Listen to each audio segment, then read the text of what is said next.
शिकलात, पण हा विषय तुम्ही विसरून गेला असता शिकलात तेव्हाचा. म्हणून तुम्हाला थोडंसं सांगते मी, जास्त त्या विषयाकडे नाही जाणार.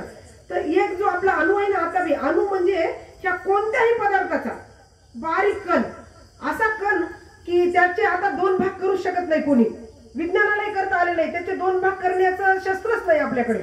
त्या अणूला जाळण्याची पण क्षमता नाही कशातच. जाळातही अणू टाकला तर जळत नाही, पाण्यात टाकला तर विरघळत नाही. म्हणजे आज विज्ञानानं सिद्ध केलेली गोष्ट सांगते मी.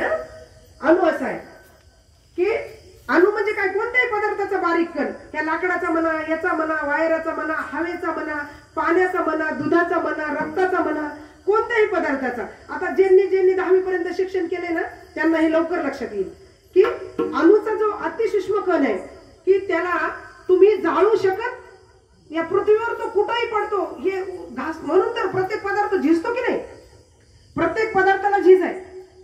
प्रत्येक झिजून बारीक कणा खाली पडतो आणि ते खाली पडलेले कण साठतात आणि साठून पृथ्वीमध्ये जे कण असे जड आहेत त्याचा परत धातू तयार होतो, आणि जे जड नाहीत तर त्याचं खत तयार होतं, परत झाड तयार होतात. आणि पुनरपी जन्म पुनरपी